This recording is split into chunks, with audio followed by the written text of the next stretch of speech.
Guys, let's focus on this. We've got one here. We've got Dinky King. Look at this. He's been advising us what games to check out. It's going to be him and Snooper versus Shark Mickey and Sharp Shoe. So let's get into it because it's got a very, very weird detail. As we have got double Abbasid versus Delhi and France here on King of the Hill. This one, it'll be interesting. It should definitely be interesting and nothing else. So just for reference, those wondering, Dinky King is, of course, in the top 181st in the world right now. Snooper usually floats around a little bit. He's currently sitting in 135th. But my God, does this man like to play Age of Empires too much? Like, go outside and touch some grass. This guy is sitting on 1,022 games played. And I believe he probably has a Smurf somewhere as well. It wouldn't surprise me at this stage. I've definitely seen him playing a lot over the months.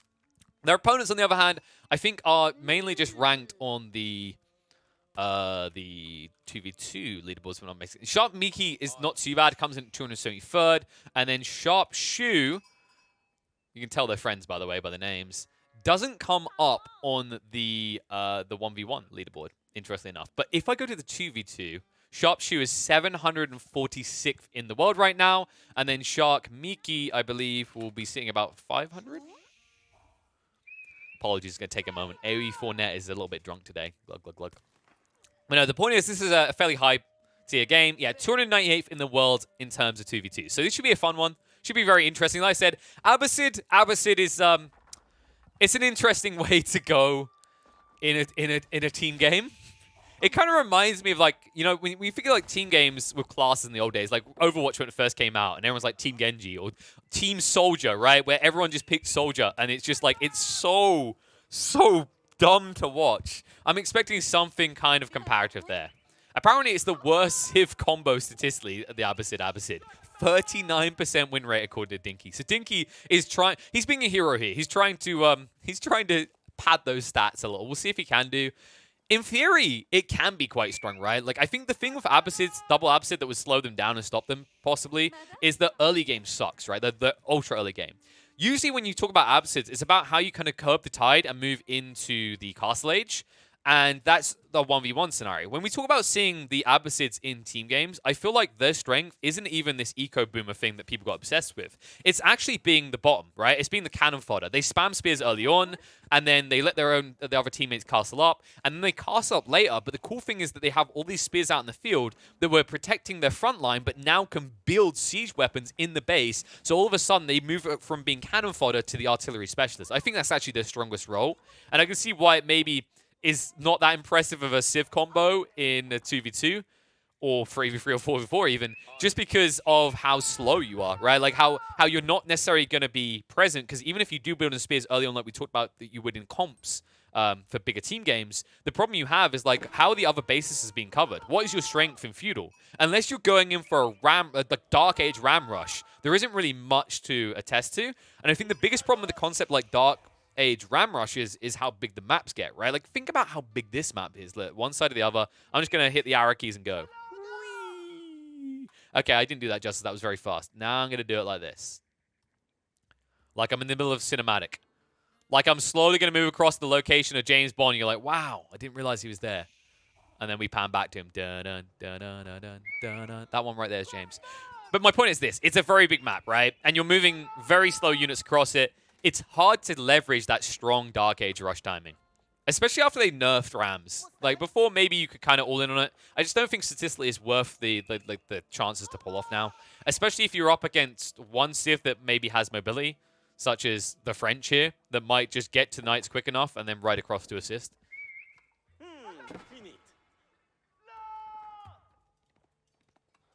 I like how I'm being argued with by chat. Hear me out. The Abbasid early game rush, it can work. It can work. I think it's a Hail Mary, though, right? I rate, like, honestly, it's up there with the kind of the early man-at-arms rush HRE play, right? Where you just move across and build someone outside their base. I think my biggest issue when I do see these Abbasid spear rush, like, Dark Age rushes, is they build the racks in their base and that's it. They don't, like, run out to the middle of the map, drop a racks or anything. There's no kind of full base to reinforce quickly. So you just get this very slow trickle in of troops that get picked apart one by one. We'll see how this one works out in this game, though, because it looks like they're going onto the stone. Both of them, in fact. Yep, this is going to end well. This is very greedy, but very understandable. It's kind of one of the more frustrating details of playing Abbasids. I feel like you are very gated. We talked about the whole concept of going into Spears early on, but even when you do that, I feel like a lot of the time in those team games, when someone goes into Spears, they will also go into multi-TCs, because it's actually your biggest benefit, right? You get your hands on the Eco Wing, and then you get this research here. This chef kiss of a research. 50 food, 125 gold to reduce the cost of villages by 50%. When you have a secondary TC, think of it this way. Buy one, get one free. I said you buy one, you get one free. Did you hear me on that, folks? Because that's what you're doing. It's 25 food each, so you're basically doubling your villager production and you're not increasing the price. It's what makes Abbasids so powerful from the TC expansion point of view. They're actually the best civ in the game for it, to be honest with you. You can talk about the powers of like China with their reduced, production speed of 35%, but that's not the big deal. The big deal here is like, while China could in theory, zerg with TCs themselves, their issue then comes, how do I maintain, how do I actually have the additional surplus of resources early enough to justify this? There is no civ in the game that can get the influx of extra materials quick enough to not only afford the TC, but then afford the units out of it consistently, while also having options. I think a lot of other civs, if they were to go for a secondary TC at this stage in the game, they're gating themselves, right? If their opponent sees it, they're like, that guy right there is going to have no military. Look how early he built a TC. That's really greedy. But when the Abbasids do it, you're like, yeah, it's just Abbasids. They're still going to have Iraqs. They're still going to have some spearmen coming out. I'm not going to be able to cav rush in and punish them for all these undefended villages. They're going to actually have surplus eco due to the fresh foodstuffs. And you know what they're going to have more of soon? Even more food due to the incoming buffs of these berry bushes. I'm still trying to wrap my head around what the thought process was with the berry bush buffs, actually. Maybe I get it for this side of the aisle, but when I look down on this side of the aisle, because we haven't even checked on the Delhi player yet, this is where it's going to get absurd. I mean, this right now, this is the strongest civ in this match, and could arguably be seen as the strongest civ in the game right now.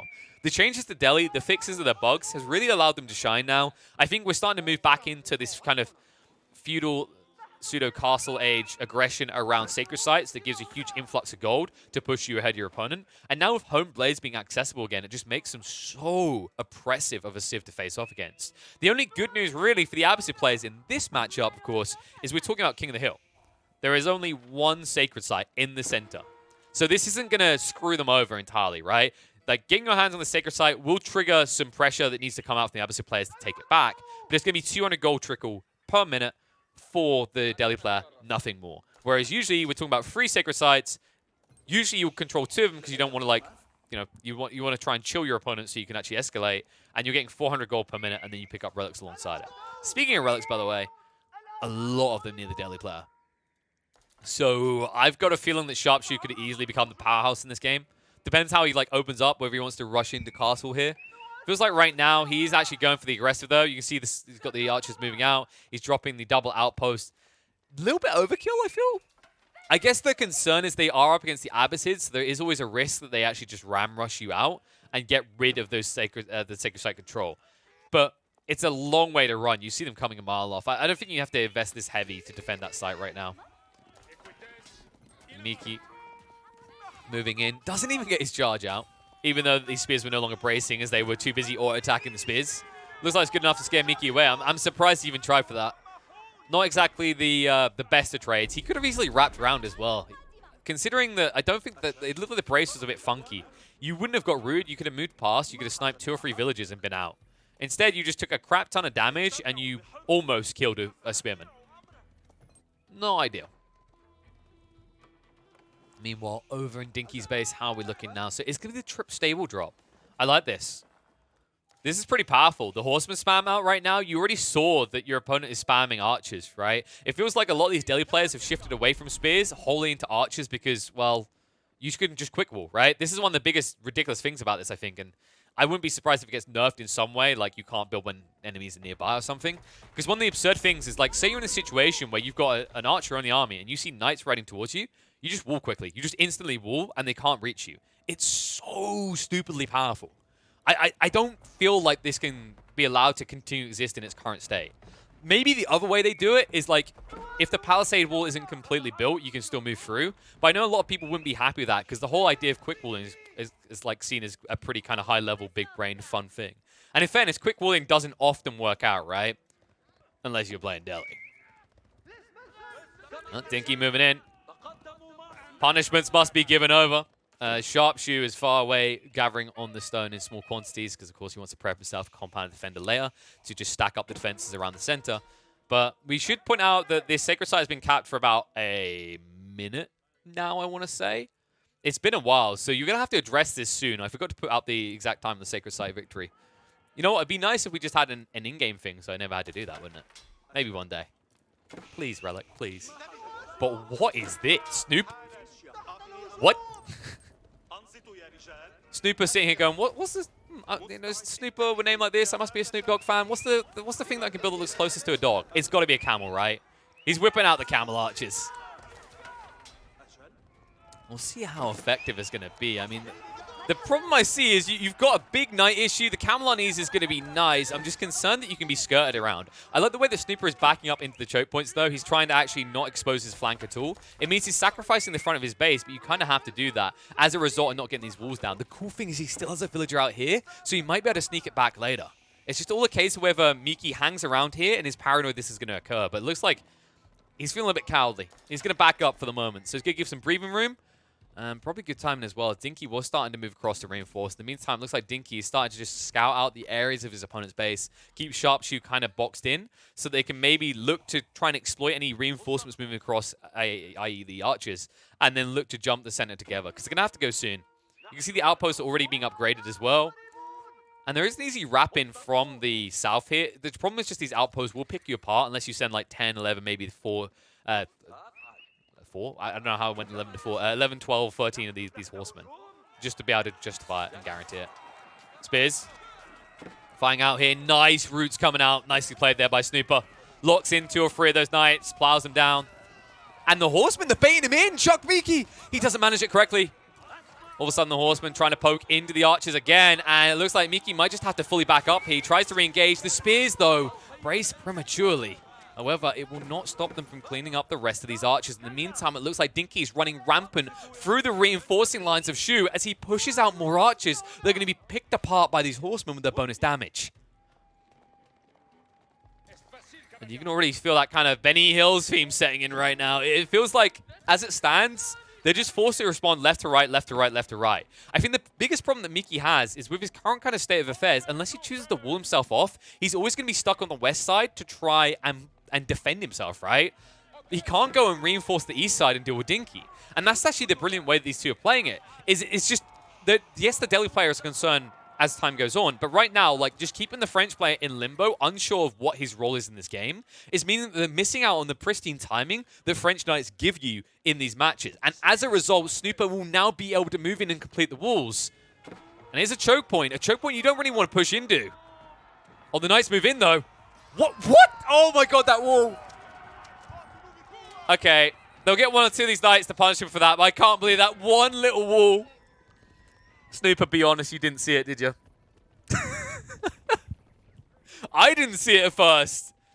I have the bars, and I just didn't even process it. I was like, nah, this all looks Gucci to me. Oh, that is cursed. How does a horse even fit through? Surely a horse trying to run up on the hill there would just trip over itself, right? You'd have some congestion issues there. There'd just be a traffic jam of horses being poked with spears on their side. But it looks like Miki gets away with this time. Horsemen moving in. A lot of villagers moving out here. Onto the stone. They're trying to prep for a fortress, which means you need to address this soon. Sharpshoe.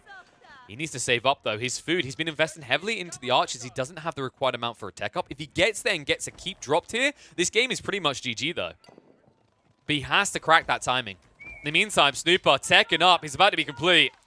Big Boy is online, and this is where we get to Mangonel territory. This is where it gets scary for team number 2. Dinky also on his way. I can't believe, like, considering the amount of units that both of them have been pushing out, the fact that they've got these good castle timings like this, it feels like they haven't been infringed upon. But this is the power of the multi-TC, right? This is what we talked about, how you easily scale into this very fast, and this sets up your timing. I really feel the detail that has hurt Team 2, not beyond repair, but it almost feels like it, it's put you down from being 70% in control of this game to 70% behind, is the lack of commitment one way or the other for Miki. He wasn't able to find this injection, this value, this stab through that was going to put a dent in one of the Abbasid players' economies. And now instead, it just feels like he's running around kind of hopeless, not sure of what his role in this game is. And I can understand where he's coming from here. He really has lost his presence. It's not felt anymore. And now you're playing towards these choke points. This is the worst case scenario for the French player. The way you win this battle is by staying away from the center. You need to pick your opponent apart the same way that Dinky was with the Horsemen against the Archers. But instead, now you're forcing these choke points where Archers aren't going to help you against these spears because the Mangonels are in place, and you can't reach the Mangonels due to the presence of these spears. Second wall going down. Snooper, I like this. This just means he's never looking back at base. Even remembers to get the side wall done this time. And now push in. Trying to break through the palisades. Sharpshoot. This move is here as well. I mean, moving onto the stone seems like a good idea, but why? You've got stone near your base. You've got stone here that would have been protected. Going for the central stone feels a little bit irksome because you don't have your tech up yet. This would have made sense if it coincided with a tech up in a castle, so you have access to huge chunks of stone to actually consolidate your control with the keeps. But he's not there. And it means that they can easily decap the site in the next 2 minutes before you're prepped and ready. Mangonel shots. Gonna scare away Miki again. Dinky. Still running through. Holy crap, he got in deep. Oh, wow, that's some serious damage. That feels like quite an emphatic dent. Strips away food back at the base. Now all you have is your pinned villagers in the center. Oh, no. This is an abandoned base. This is the Call of Duty 4 intro. 10,000 people used to live here. Now it's a ghost town. Oh, no. This is worrisome. Shu, if they lose control of this sacred site once, this game is going to be going the way of the Abbasid lads. So really important that they just keep zerging units and bodying it to defend this. And you can see that's exactly what Miki's doing. He transitioned harder into the Archer Spearman. He stopped dedicating himself wholly into the Knights, and he's starting to actually find some impact. Snooper's going to back up, but not too far. He just wants to expose the Knights, stab them down, and it's still good eco trades for him. We'll continue to back up for the moment. Needs to respect these Archers do a lot of damage to their bonus against the spears. But still, having the count in his favor for the moment. And my god, the outposts are still going. Work. Every time they build one, job's done, go again. Job's done, go again. It's never enough, though. You can see the horsemen are coming. Dinky's in like Leroy right now. He's got the Lancers coming as well. And these Archers are going to be decimated in the blink of an eye if they're not careful. They can't defend this. They need to back up. Big mistake made. Dinky's in. Run, you fools! Straight in, quick. Garrison everything. Panic. The decap's underway, and this is the problem that we couldn't afford to give it over. And all you have to do is hold them in these choke points, decap the site, and then all of a sudden they're in Struggle Town. A nice sneak in. Shu, he gets one on the site. Moves him past. He's trying to buy time for Miki to arrive. Miki retreating towards the sacred site. Snooper now trying to re-engage as he moves his Spearman forward. Man-at-Arms transition coming out as well. Damage done. Dinky has lost most of these horsemen in the end. The garrison's being forced out, though. The Lancer's coming through. And the damage is definitely adding up quickly. Sacred site now down to a half cap. He needs to get more troops on top of it. But he hasn't got the troops anymore. Shu, even if he brings him out here, even if he de-garrisons, he's going to lose them in the blink of an eye. And he needs reinforcements. Miki's there. Mangonel's now being built. Snooper doesn't have enough troops on the front just yet. But the Lancers are in, straight on top of the Archers. The Animation Council's coming out as well to stick on top of them like glue. Sacred Site is going to be held for the moment, but they need to get more troops here. Mangonel shots coming through. Damage done now to the Knights. Time is running out for the Abbasid lads. They need more troopers on the front, and they need it stat. Sacred Site. Decat continues. Shu blocks it out, though. Mangonels to try and scare him away. He's sidestepping for the moment, but the cavalry is sticking on top of him, and more spearmen coming in. They might get it. He's out of troops. He decarrisons the Zerg rush in. He's going to stick with it. The keep now being dropped. They need to actually get troops out here. Snooper is prepping himself. They're trying to get this decap. The Archers are being butchered by the numbers. And the Knight count from Miki is not good enough to protect his fellow citizen here. It looks like they're going to be pushed off. It's going to be close, but the high armor value means that no damage is being done by these outposts, and you are running out of troops far too fast in the front, in the center here. Sacred Site still holding for the moment. The final Knights to fall. The D-tick is going to continue. The re-wall coming out from Shu, just trying to prevent them from getting more troops flooding in here. But I don't think he's going to be able to hold. One Spearman will not do it. More Archers coming through. The Mangonels entirely ignored the entire time. The Lancers will be the difference. And the Sacred Site should be decapped. But can they get it? One more pushed off. There it is. The final sliver. They get it down. And the keep is being dropped. They've done it. They pushed him back. They say Delhi can go and burn in hell. Get out of here. We are the only ones that dictate sacred sites in this realm of existence. All right, no religion. Afuero not wanted. GG. Sharpshoe will tap out. Miki scratching his head, wondering where it all went wrong, will be relentless in his dedication to staying to the last moment. But it looks like it's done. There is no way they can come back in this. What a way to bounce that in. The unlimited Zerg, just utilizing the superior economy to push out more troops and push the Delhi French opponents out of this game. Oh, that was a beauty. All right, yeah, I'm glad you pointed me towards that one, Dinky. That delivered. That was actually a beaut. I love the unlimited Zerg coming out. Man, do you guys play StarCraft before? It seems like you probably were StarCraft players. It feels like it. No, that was actually really well played, though. Just kind of giving them the rope to hang themselves. You could kind of feel how they got overcommitted.